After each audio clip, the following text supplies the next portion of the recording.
Hola a todos, bienvenidos a este tiempo que apartamos para estudiar juntos las Escrituras aquí en el Centro de Pensamiento y Caminar Cristiano.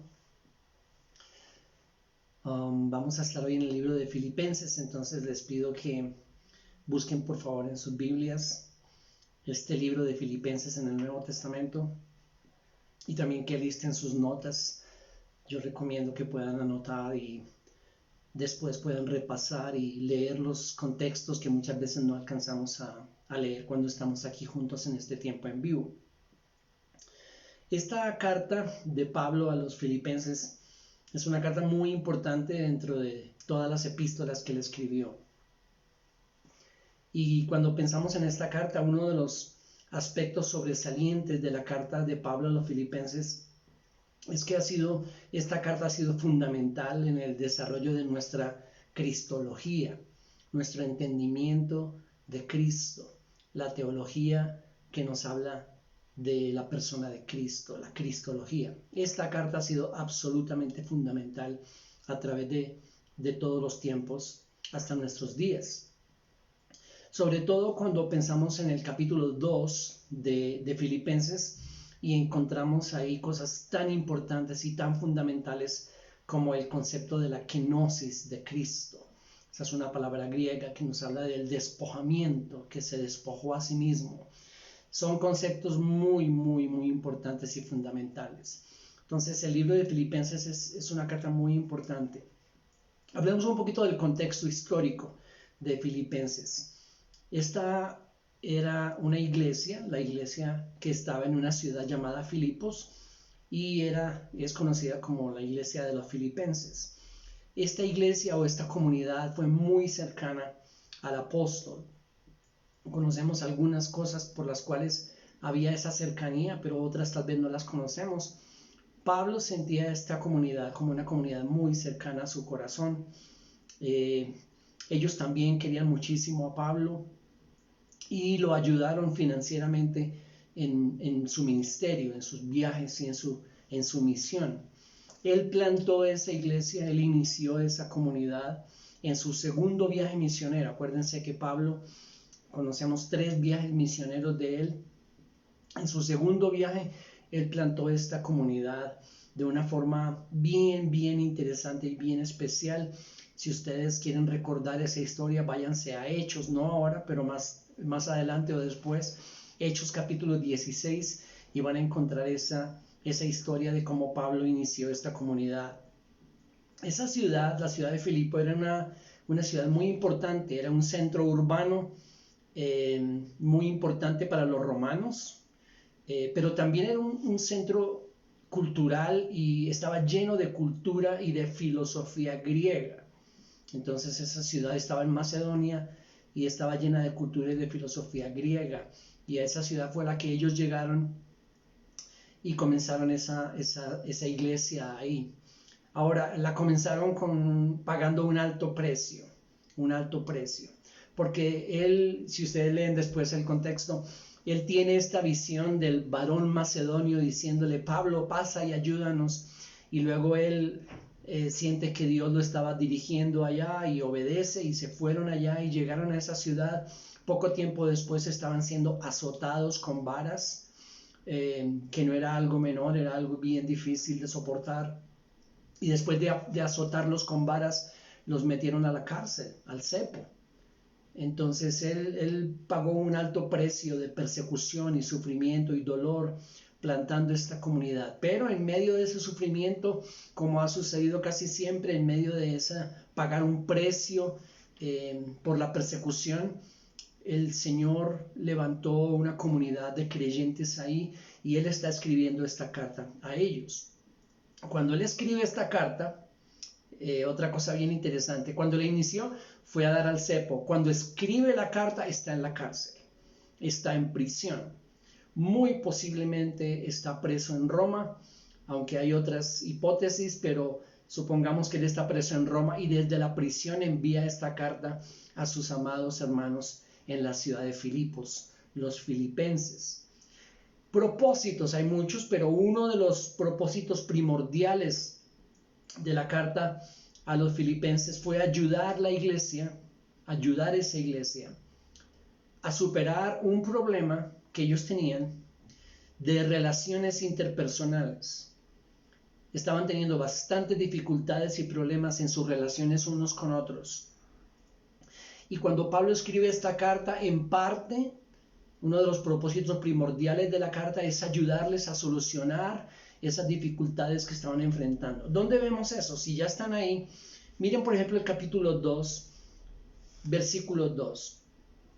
En el capítulo 2, versículo 2, él les dice: haced completo mi gozo, siendo del mismo sentir, conservando el mismo amor, unidos en espíritu, dedicados a un mismo propósito. Está exhortándolos y está enunciando algunos de los problemas que ellos tenían.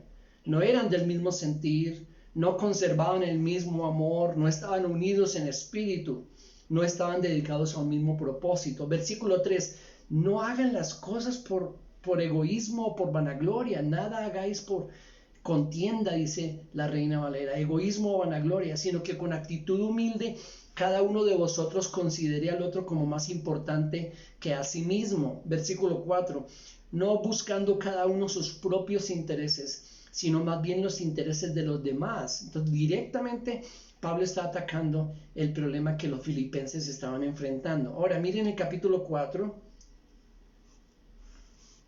Vayan al capítulo 4.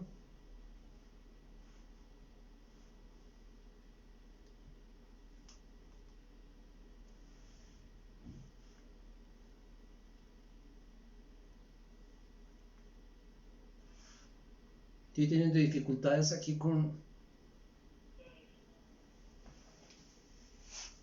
Ahora sí, vayan al capítulo 4 y en el capítulo 4, miren el versículo 2, específicamente él habla de una situación. Ruego a Evodia y a Síntique que vivan en armonía en el Señor. Había un serio problema entre estas dos personas, Evodia y Síntique. Y él en el versículo 3 dice: en verdad, fiel compañero, también te ruego que ayudes a estas mujeres que han compartido mis luchas en la causa del Evangelio, junto con Clemente y los demás colaboradores míos, cuyos nombres están en el libro de la vida. Estas dos mujeres eran colaboradores de Pablo. Él las considera así, pero había serias dificultades en sus relaciones interpersonales. Entonces, esta era sin lugar a dudas una de las causas por las cuales Pablo escribió la carta a los filipenses. Volvamos al capítulo 2. Estudiando ese capítulo 2 de Filipenses, surgen preguntas como estas, y si no estás muy familiarizado con este capítulo, yo te pido que en estos días que vienen puedas leerlo muchas veces, y toda la epístola, no es una epístola larga, son 4 capítulos, así que puedes leerla varias veces en una semana. Pero este capítulo 2, que lo leas y puedas entender mucho más y percibir y digerir mucho más todo lo que estamos estudiando hoy.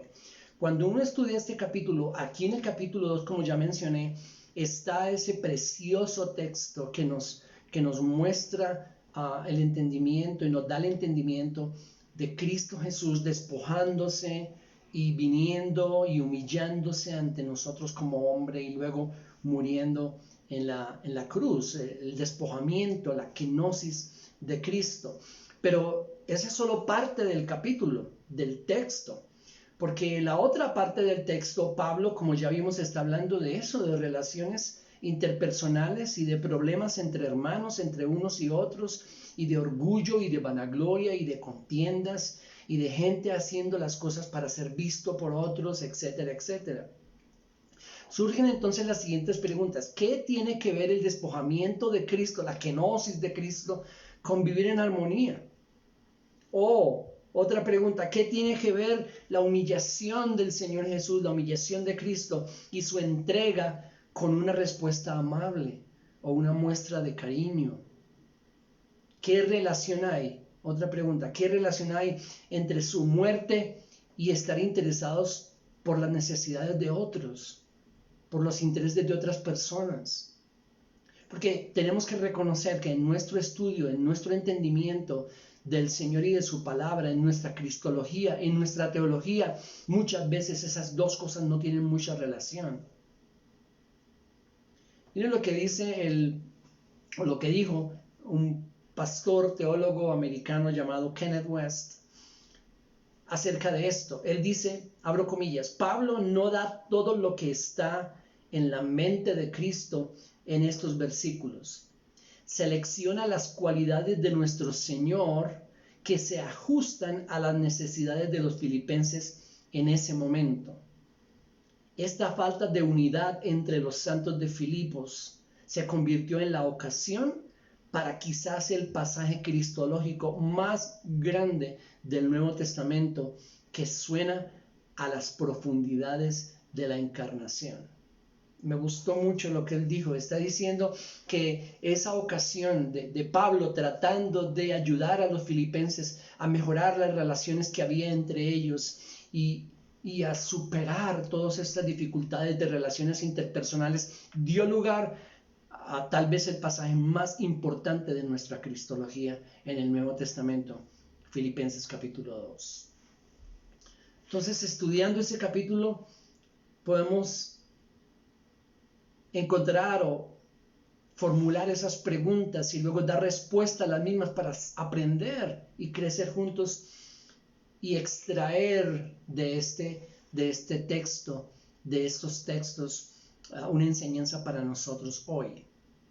Vamos al capítulo 2 de Filipenses, si ya están ahí.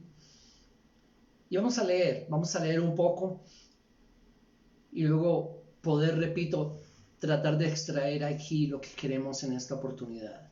Versículo 1, por tanto, y ahí ya tenemos que parar. Porque muchísimas veces lo que hacemos es obviar esa primera palabra en el griego, en el original, que es una palabra que se traduce en nuestro español por tanto. Pero es absolutamente fundamental ese conector.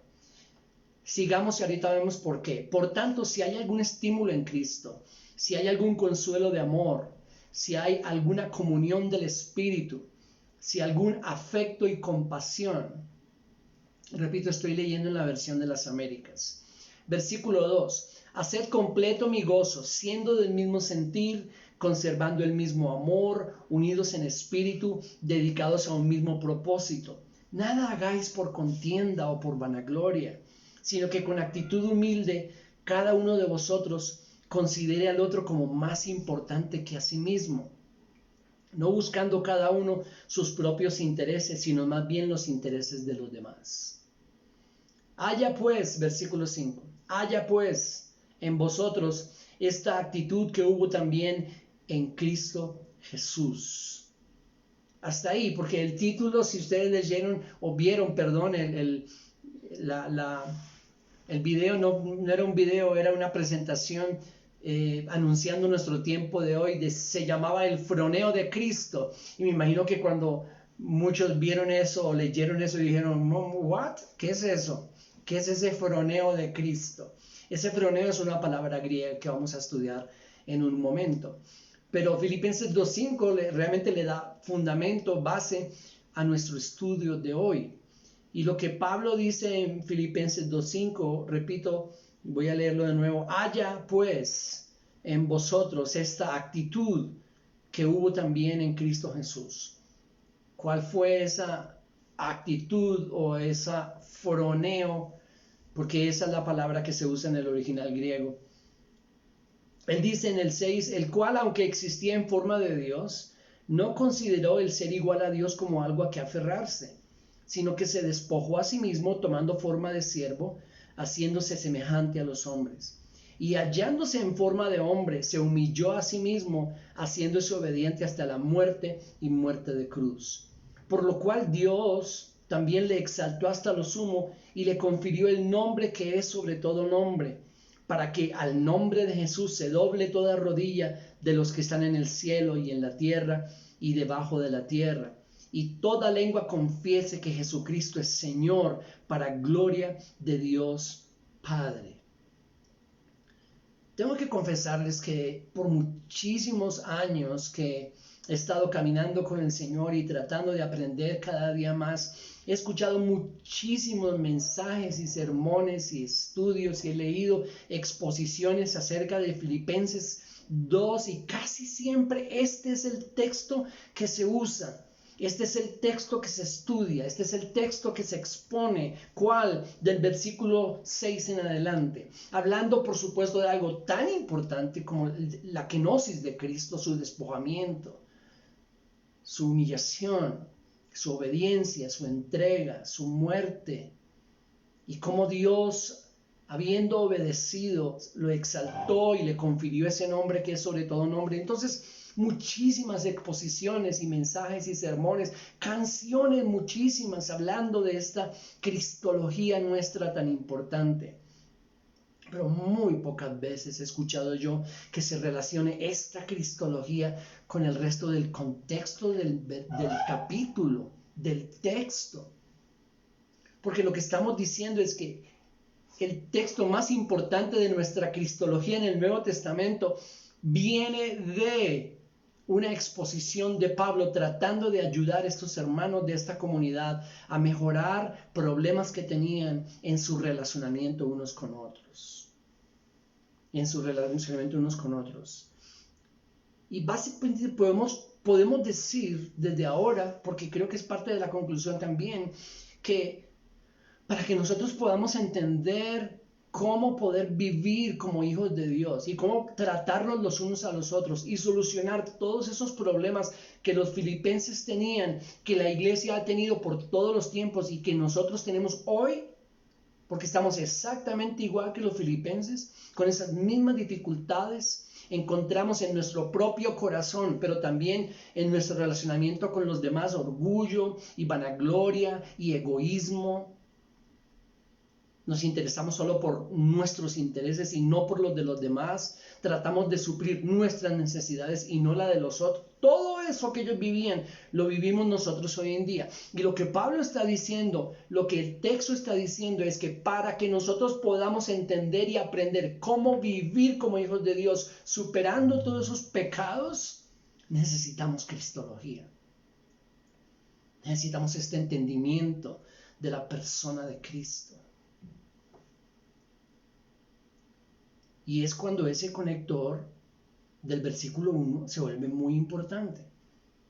Ese conector en el griego oun, esa es la palabra oun, que significa por lo tanto, por consiguiente. Aquí en la versión de las Américas aparece por tanto. ¿Por qué es tan importante ese conector? Porque el conector lo que nos está diciendo, si me permiten usando mis propias palabras, es: no pueden entender lo que viene, los versículos que vienen, el texto que viene, sin que ustedes entiendan lo que vino antes o lo que precedió este texto. Es decir, capítulo 1.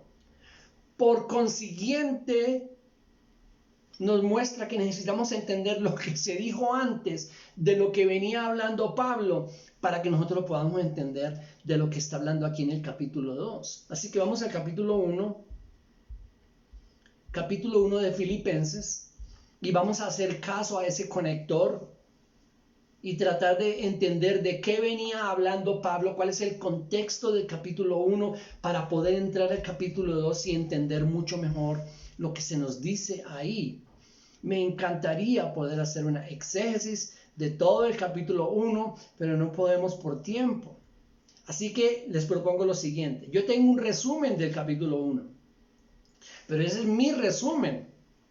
Lo que ustedes tienen que hacer es escucharlo y luego ir al capítulo 1 y verificarlo y decidir si ustedes están de acuerdo con ese resumen o no. Tal vez hay muchas cosas que tendrían que cambiar o añadir, pero es algo que cada uno tiene la responsabilidad de hacer. Y yo les pido que lo hagan después, leyendo el capítulo 1, y que se acuerden de mi resumen y digan: sí, ese es un buen resumen o no, o le cambien o le añadan como quieran. Este es mi resumen del capítulo 1. Pablo está animando a los filipenses a sufrir por Cristo, diciéndoles que sus prisiones, las de Pablo, estaban siendo usadas por Dios para la proclamación del Evangelio. ¿Dónde está eso? Miren por ejemplo el versículo 7 del capítulo 1. Es justo, dice él, que yo sienta esto acerca de todos vosotros, porque os llevo en el corazón, pues tanto en mis prisiones como en la defensa y confirmación del Evangelio, todos vosotros sois participantes conmigo de la gracia. Miren el versículo 13 del mismo capítulo 1. De tal manera que mis prisiones por la causa de Cristo se han hecho notorias en toda la guardia pretoriana y a todos los demás. Versículo 14. Y que la mayoría de los hermanos, confiando en el Señor, por causa de mis prisiones, tienen mucho más valor para hablar la palabra de Dios sin temor. De ahí en adelante comienza a hablar de otras situaciones, algunos que predicaban por envidia o vanagloria, pero lo que él está haciendo es, él está animando a la comunidad de los filipenses desde la cárcel, desde la prisión. Y una de las cosas por las cuales es conocida esta epístola es por el gozo. Muchos la llaman la epístola o la carta del gozo, de la alegría. Pero parece contradictorio. ¿Cómo puede ser la epístola de la alegría y del gozo cuando está siendo escrita desde la cárcel? Pues es verdad. Y lo que él está haciendo es animándolos a ellos. Sí, yo creo que ellos debieran animarlo a él y tal vez lo hicieron, pero él los está animando estando en la prisión, diciéndoles, Dios está usando todo esto. Esto es lo normal entre nosotros. Esta no es una calamidad que nos está sucediendo. Los animo a que en medio del sufrimiento, de las persecuciones y de todo lo que venga, de los enemigos y de lo que nos pase, en medio de todo eso, nosotros no perdamos nuestro enfoque en la misión que se nos ha encomendado y es la proclamación del Evangelio. Y filipenses, mis prisiones han redundado en esa proclamación. Por eso me gozo y les pido que se alegren ustedes también.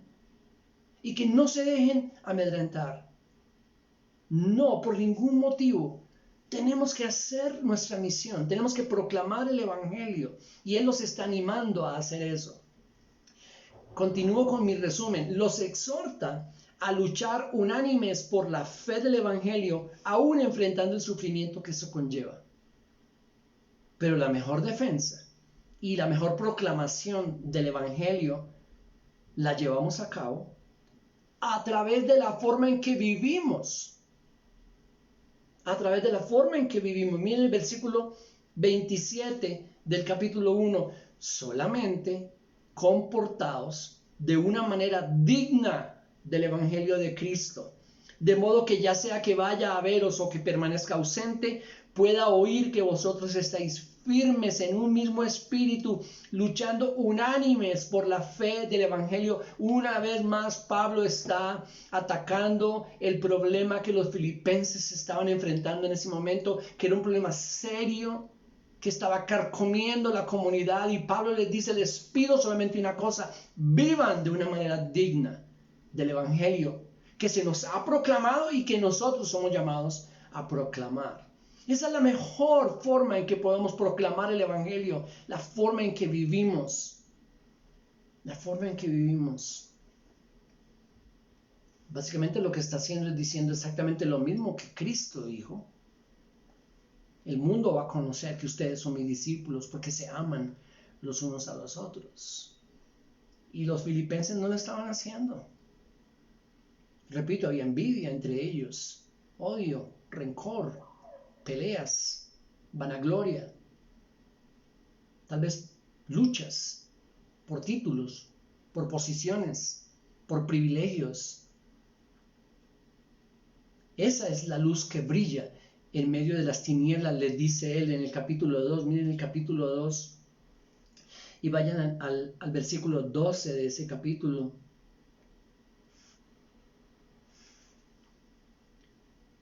Y vamos a leer versículo 12 y de ahí en adelante dice, así que amados míos, estoy en el capítulo 2 de Filipenses, versículo 12, así que amados míos, tal como siempre habéis obedecido, no solo en mi presencia, sino ahora mucho más en mi ausencia. Ocupaos en vuestra salvación con temor y temblor, porque Dios es quien obra en vosotros tanto el querer como el hacer para su beneplácito. Yo estaba pensando, este es uno de los versículos que más se usa por muchos para defender la doctrina o la enseñanza de que la salvación se puede perder. Él no está hablando de eso aquí. Pablo no está hablando de salvación. Pablo no está hablando de si la salvación se puede perder o no. Él está hablando de problemas interpersonales.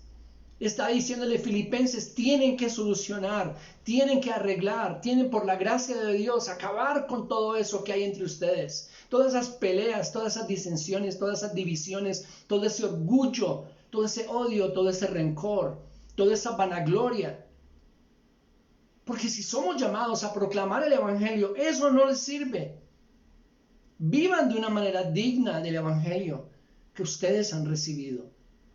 Si vamos a proclamarlo, la mejor forma de proclamarlo es con nuestra forma de vivir, nuestro estilo de vida. Y aquí les dice en el 12, ocúpense en esa salvación. ¿Saben para mí qué significa esto? Porque cuando dice ocúpense en la salvación, está utilizando una palabra que significa ejercitar, como cuando uno se ejercita y saca músculos.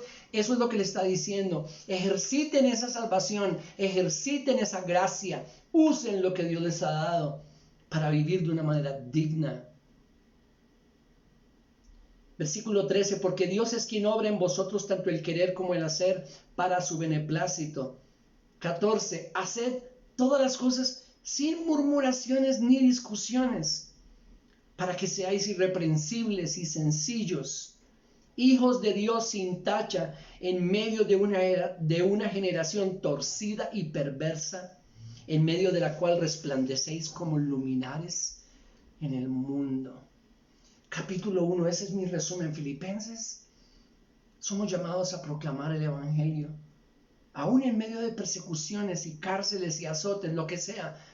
Tenemos que hacerlo, pero la mejor forma de hacerlo es viviendo de una manera digna del Evangelio.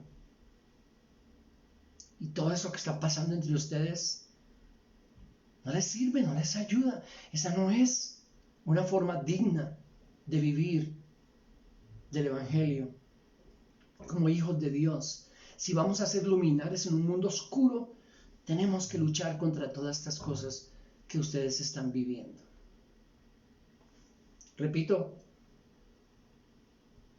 por favor, piensen en ese resumen y luego ustedes van a decidir si hay que añadir o hay que quitar o hay que cambiar.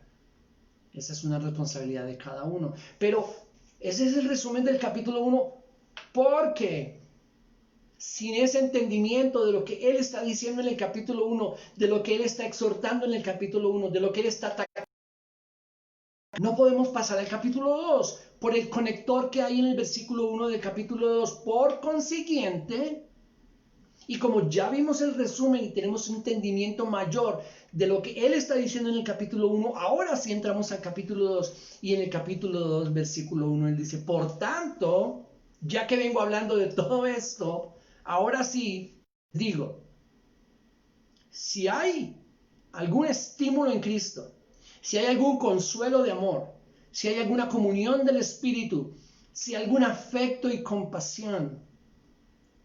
Y básicamente lo que les está diciendo en el capítulo 2, en los primeros versículos, es, para hacer esto que les estoy pidiendo que hagan, para que avancen en ese proceso de solucionar todos los problemas interpersonales que hay entre ustedes, les voy a dar 2 alicientes. El primer aliciente, las inescrutables riquezas que tenemos en Cristo. Versículo 1. Filipenses, ¿hay algún estímulo de amor en Cristo? La respuesta a eso es sí. ¿Hay algún consuelo de amor en Cristo? Sí, por supuesto que sí. ¿Hay alguna comunión del Espíritu? Sí. ¿Hay algún afecto y compasión en Él? Una respuesta sincera con base en las Escrituras es sí. Todas esas preguntas La única respuesta posible es sí. Las palabras que él usa ahí, déjenme compartirlas con ustedes. La primera, si hay algún estímulo, dice la versión de las Américas, en Cristo. Esa palabra es la palabra paraclasis. Si hay alguna paraclasis en Cristo. Y saben, la palabra paraclasis viene de otra que es paracletos. Y la palabra paracletos es la palabra que se usa en Juan para describir el Espíritu Santo y su función entre nosotros. Cristo dijo, yo no los voy a dejar solos, les voy a enviar un paracletos, un ayudador, un exhortador, el que les va a recordar la verdad que les he enseñado. Él va a estar con ustedes todo el tiempo porque va a estar morando en ustedes. Paraclasis nos habla de una exhortación, una imploración, una súplica. ¿Hay algo de eso en Cristo? Por supuesto que sí. Sí, no podemos negarlo. En Cristo tenemos esa bendición del paracletos y de la paraclasis. Ok, ahora les pregunto, ¿hay algún consuelo de amor? ¿Hay alguna paramoutia? La palabra griega que se usa ahí es, ¿hay alguna paramoutia en Cristo? Y esa paramoutia es consolar de una manera entrañable. Oh, escúchenme, estaba leyendo diferentes definiciones de esa palabra. Me gustó tanto una que decía que esa palabra paramoutia habla de alguien que se acerca muy, muy a tu oído y de la manera más tierna y dulce te consuela. Paramoutia. Y Pablo está preguntando, Filipenses, ¿ustedes han encontrado eso en Cristo? Y la respuesta es sí. Por supuesto que sí, Pablo. Hemos encontrado la paraclasis y hemos encontrado la paramoutia. Bien, les hago otra pregunta, Filipenses. Dentro de todas esas inescrutables riquezas que tenemos en Cristo, ¿ustedes tienen coinonía? ¿Ustedes tienen comunión, asociación con el Espíritu? Sí, Pablo, por supuesto que hemos tenido coinonía. Y si hay una coinonía entre nosotros, es porque tenemos una coinonía con el Espíritu de Dios. Esa comunión, esa asociación tan profunda y estrecha que nadie en el Antiguo Testamento tuvo la bendición que nosotros tenemos hoy en día de que el Espíritu de Dios mora en nosotros. Bien, qué bueno que tienen coinonía. Déjenme hacer otra pregunta. ¿Ustedes en Cristo tienen esflagnón? Griego. Esplagnon. ¿Qué significa esplagnon? Entrañas. Si tú lo vas a buscar la definición de esa palabra griega, esplagnon, vas a encontrar que significa entrañas. Pero de una manera figurativa, para nosotros habla de ese entrañable amor y compasión. Y es cuando encontramos frases como, se me remueven las entrañas de amor y compasión. Paraclasis, paramoutia, koinonía, esplagnon. Les voy a dar un aliciente, Filipenses, para que ustedes dejen de pelear y de odiarse y de envidiarse y de andar cada uno pensando solamente en ustedes y no en los demás y de andar esforzándose para suplir solamente sus necesidades sin pensar en las necesidades de los otros. Les voy a dar un aliciente. ¿Ustedes tienen todo eso en Cristo?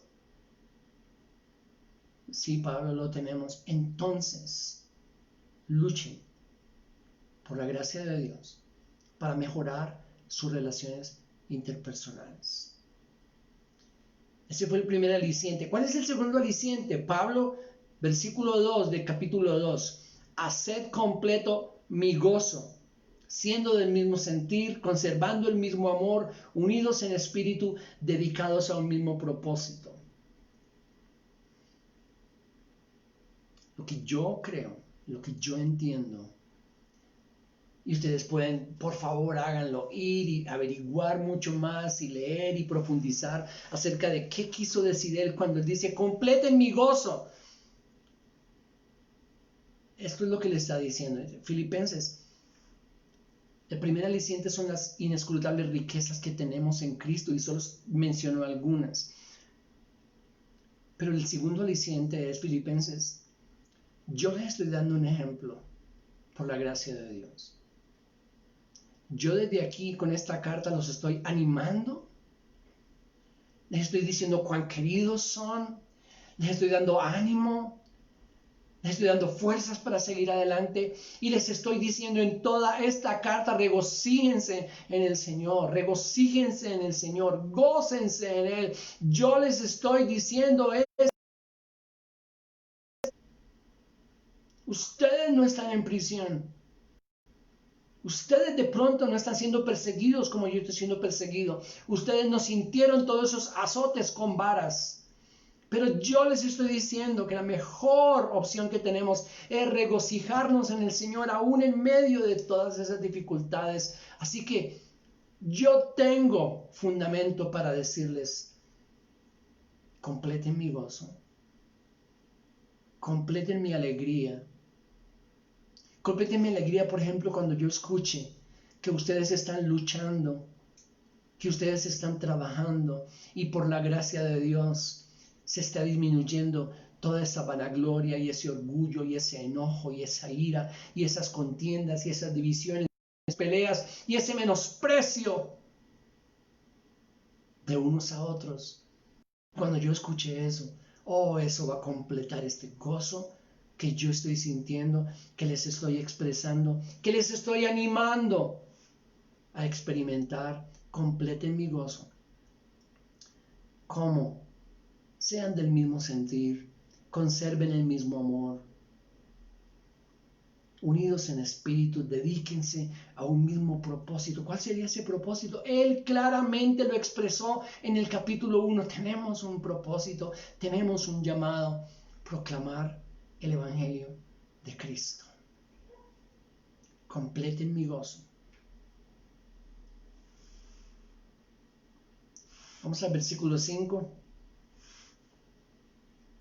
Haya, pues, capítulo 2, versículo 5. Haya, pues, en vosotros esta actitud que hubo también en Cristo Jesús. Si algunos de ustedes quieren y les gusta, vayan y miren la gramática del griego de este versículo. No es una petición, no es un tal vez si quieren, es una orden. Es una orden. Haya en vosotros este froneo que está en Cristo, porque en el griego no está en pasado. Nosotros encontramos que hubo también, pero resulta que en el griego no es pasado, es presente, que está en Cristo. Porque este Señor nuestro, el Señor Jesús que está con nosotros, no ha cambiado su actitud, no ha cambiado su froneo. Es el mismo hoy que el que fue en todos esos tiempos cuando le enfrentó el dolor y la humillación y el menosprecio hasta la muerte de cruz. Haya en vosotros este froneo que está en Cristo. Esa palabra froneo significa mentalidad, forma de pensar, que va mucho más allá de una actitud momentánea. Yo tengo una actitud momentánea.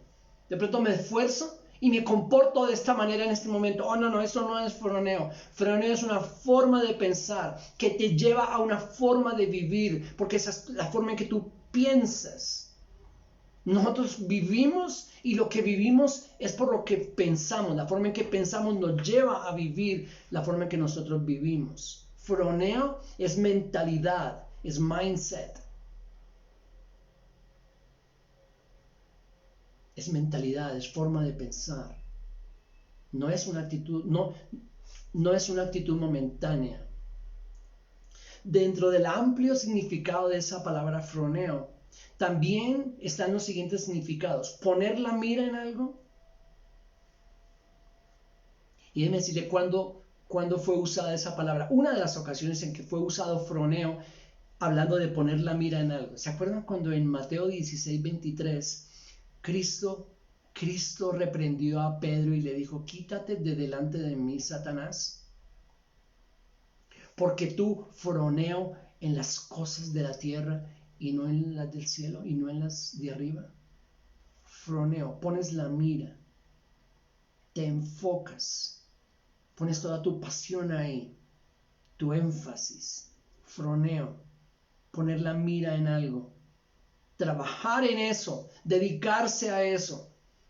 Y otra forma en que se usa esta palabra froneo es en guardar un día específico. Es usada en Romanos 14:6. Cuando habla de guardar el día del Señor o un día para el Señor, se usa froneo. Entonces, en todos estos significados, obviamente no nos está hablando de una actitud momentánea que nosotros tomamos. Me esfuerzo y me muestro así.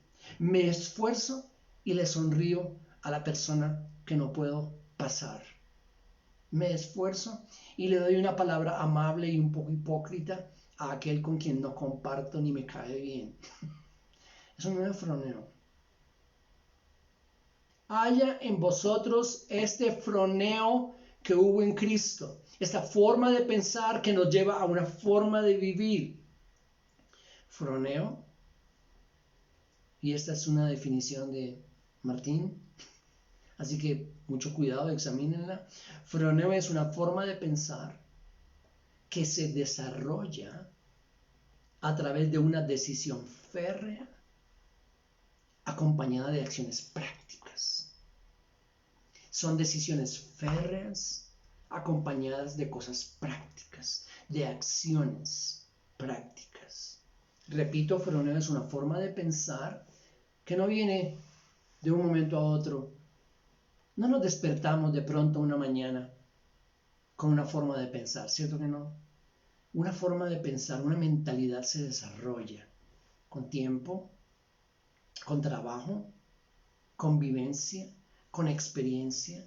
Así que froneo es una forma de pensar que se desarrolla a través de una decisión férrea, porque ahí va a estar siempre en nuestro corazón esos problemas de los filipenses que encontramos en el capítulo 2 y en el 1 y en el 3 y en el 4. Esa vanagloria, ese egoísmo, ese orgullo, ese interés solamente por lo mío, ese querer sobresalir sobre los demás, todo eso que está en los filipenses está en nuestros corazones. Y todo el tiempo va a estar ahí diciéndonos, lucha por tus propios intereses, no por lo del otro. Esa persona no me cae bien. Yo no voy bien con ese tipo de personas. Esa persona no es como yo, no sé, no comparte las mismas cosas que yo comparto. Cualquiera que sea la excusa, está en nuestros corazones y siempre va a estar ahí. ¿Y qué tal de mí, hermano, que yo llevo 38 años viviendo en el Evangelio? Está ahí.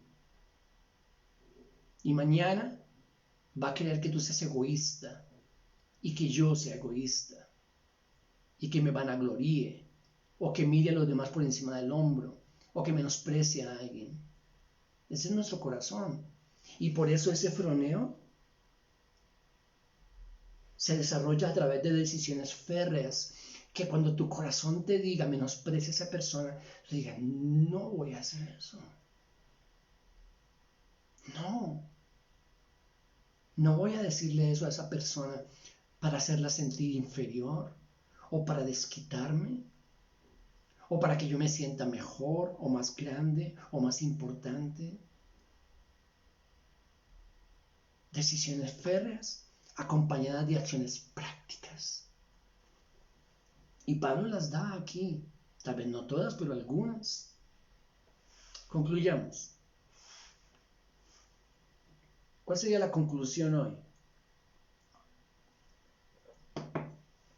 Esta es la mía, por favor escribe la tuya. Me gustaría que escribieras la tuya y la compartieras aquí en la página. La mía es que necesitamos que nuestra cristología, nuestro entendimiento de Cristo, se remonte a los conceptos y a las ideas. Necesitamos dejar de espiritualizar verdades como esta y pasarlas a la práctica de la vida diaria. Eso necesitamos. Que esa cristología de la que a veces muchos nos vanagloriamos, nos mofamos, vaya mucho más allá de conceptos o ideas o estudios. Necesitamos dejar de espiritualizar. A veces espiritualizamos tanto. Es muy lindo que lloremos cantando Filipenses 2, yo lo he hecho y quiero seguir haciéndolo, pero si se queda solo ahí, estamos faltando a la verdad, estamos faltando a la Escritura, estamos faltando a Filipenses, estamos faltando al texto y al contexto de alguien que, inspirado por el Espíritu Santo, escribió desde la prisión y que está aquí hoy para nosotros porque Dios así lo quiso. Dejar de espiritualizar y pasarlo a la vida práctica, a no menospreciar a mi hermano, a suplir las necesidades de otros cuando podemos. Y eso es lo que vamos a ver el jueves. 3 principios de cómo hacer esto en la práctica. Así que nos vemos el jueves. Gracias por estar aquí. Acuérdense que estos videos quedan aquí en el canal de YouTube para compartirlos con otros e invitar a otros para que estén con nosotros si así lo consideras. Un abrazo grande. Los quiero mucho.